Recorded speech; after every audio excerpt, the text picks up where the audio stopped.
आकाशवाणी भोपाल से प्रस्तुत हैं प्रादेशिक समाचार।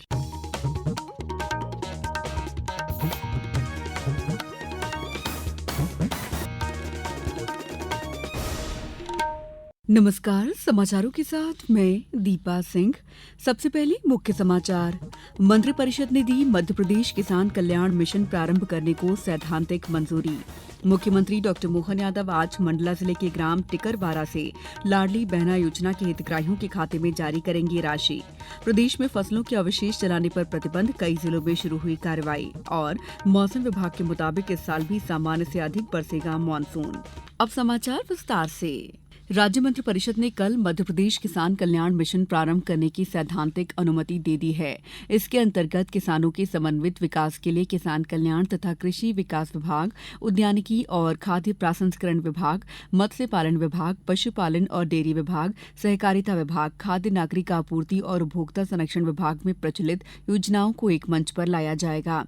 मध्यप्रदेश कृषक कल्याण मिशन का उद्देश्य किसानों की आय में वृद्धि, कृषि को जलवायु अनुकूल बनाना, धारणीय कृषि पद्धतियों को अपनाना, जैव विविधता और परंपरागत कृषि ज्ञान संरक्षण, पोषण और खाद्य सुरक्षा सुनिश्चित करना, किसानों की उपज के लिए उचित मूल्य सुनिश्चित करना है। नगरीय विकास और आवास मंत्री कैलाश विजयवर्गीय ने बताया कि मध्यप्रदेश कृषक कल्याण मिशन की साधारण सभा के अध्यक्ष मुख्यमंत्री होंगे।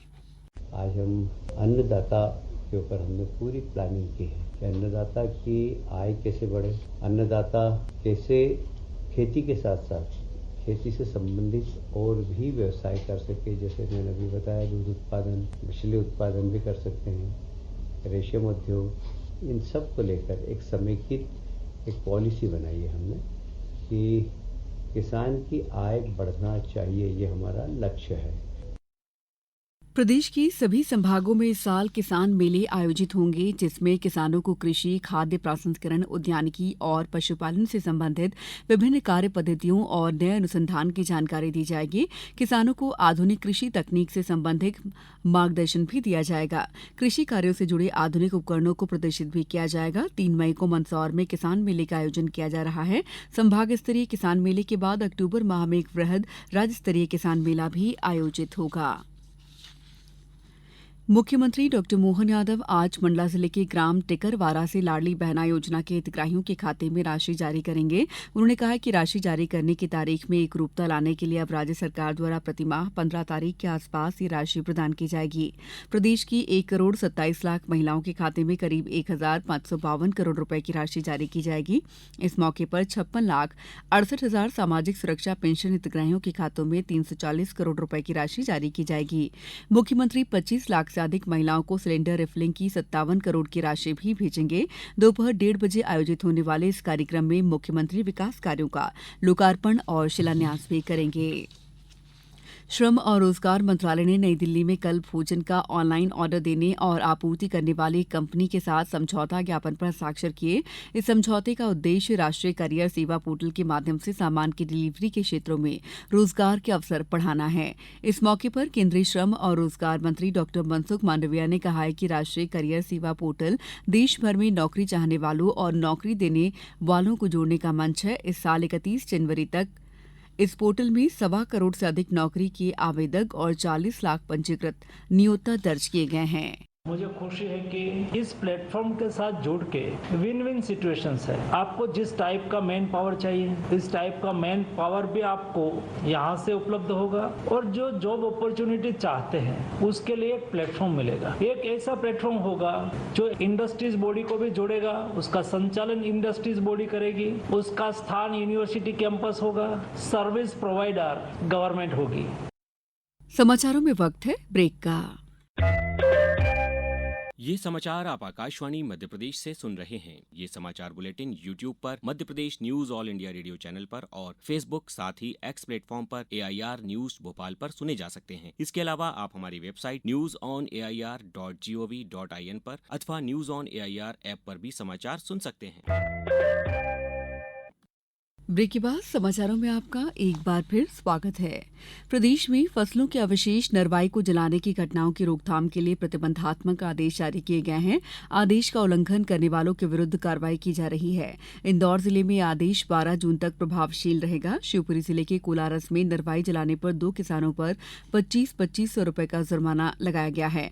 वहीं आगर मालवा में नरवाई जलाने पर जिले के ग्राम दिवली और ग्राम उमरिया लाला के 6 किसानों पर 5-5 हजार रुपए का अर्थदंड लगाया गया है।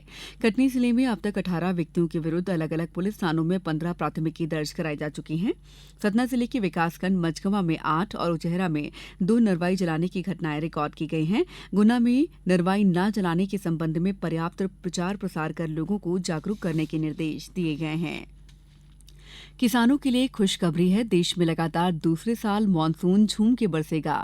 देश में सामान्य से ज्यादा बारिश होने की संभावना है। मौसम विभाग ने कहा है कि इस साल जून से सितंबर तक दक्षिण पश्चिमी मानसून सामान्य से अधिक रहने की संभावना है।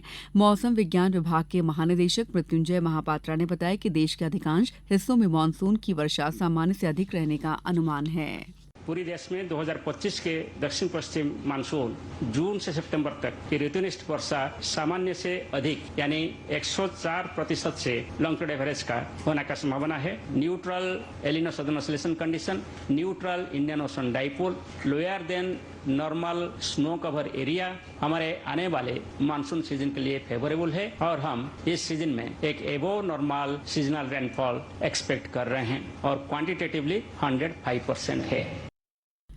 देश के सबसे नवोन्मेषी गेम डेवलपर्स ने रोड टू गेम जैम के शीर्ष 10 गेमों की घोषणा के साथ ही सुर्खियों में अपनी जगह बना ली है। Road to game jam Bharat के गेम डेवलपर्स के लिए अपनी रचनात्मकता और नवीनता दिखाने का एक रोमांचक अवसर है। 175 से अधिक टीमों ने मूल गेम प्रस्तुत किए, जिनमें से प्रत्येक का गेमिंग उद्योग के अनुभवी पेशेवरों की ज्यूरी द्वारा मूल्यांकन किया गया। रोड टू गेम जैम के माध्यम से चुने गए अंतिम शीर्ष 10 गेम वेव्स सम्मेलन में प्रदर्शित किए जाएंगे। ज्ञानदान अभियान के अंतर्गत इंदौर जिले में स्वसहायता समूहों के परिसंघों ने ग्राम स्तर पर पुस्तकालय का शुभारंभ किया है। इस पुस्तकालय का नाम आजीविका ज्ञान केंद्र रखा गया है। आजीविका ज्ञान केंद्र का मुख्य उद्देश्य ग्राम स्तर पर आकांक्षी युवाओं को प्रतियोगी परीक्षाओं की तैयारी हेतु ग्राम स्तर पर निःशुल्क पुस्तकालय की सुविधा उपलब्ध कराना है।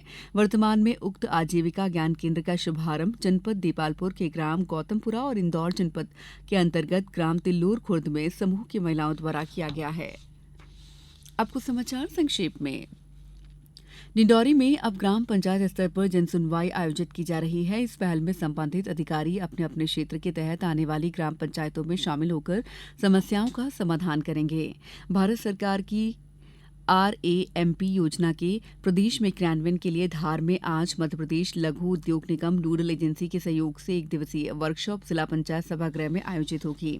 सतना शासकीय ITI और जिला रोजगार कार्यालय सतना के सहयोग से जिले में आज मैहर और जिले के न्यू रामनगर में कल 1 दिवसीय प्लेसमेंट ड्राइव का आयोजन किया जा रहा है। रायसेन में जलगंगा संवर्धन अभियान के तहत प्राचीन तालाब बावड़ी की साफ सफाई का कार्य किया जा रहा है। मैहर जिले की राजस्व सीमाओं में भी 30 जून तक बिना अनुमति नलकूपों के खनन पर प्रतिबंध लगा दिया गया है। बड़वानी में भी आज 11 बजे से शासकीय औद्योगिक प्रशिक्षण संस्था परिसर में युवा संगम मेले का आयोजन किया जाएगा। पन्ना में सामाजिक न्याय और दिव्यांगजन सशक्तिकरण विभाग द्वारा जनपद पंचायत कार्यालय प्रांगण में दिव्यांगजन उपकरण वितरण कार्यक्रम का आयोजन किया गया। मुरैना जिले की सभी तहसीलों में IRT का गठन किया गया है। इसके तहत आपदाओं के दौरान विभिन्न विभागों एजेंसियों के संसाधनों का समन्वय के साथ इस्तेमाल के लिए दायित्वों का निर्धारण किया है।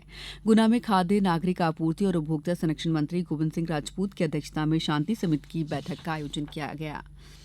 गिद्ध संवर्धन और प्रजनन केंद्र भोपाल से 10 गिद्धों को उनके प्राकृतिक रहवास हलाली डैम के वन क्षेत्र में आज सुबह छोड़ा जाएगा। इन गिद्धों का प्रजनन गिद्ध संवर्धन और प्रजनन केंद्र केरवा में कराया गया है। इस बुलेटिन में बस इतना ही। अगला बुलेटिन दोपहर 2:10 पर। नमस्कार।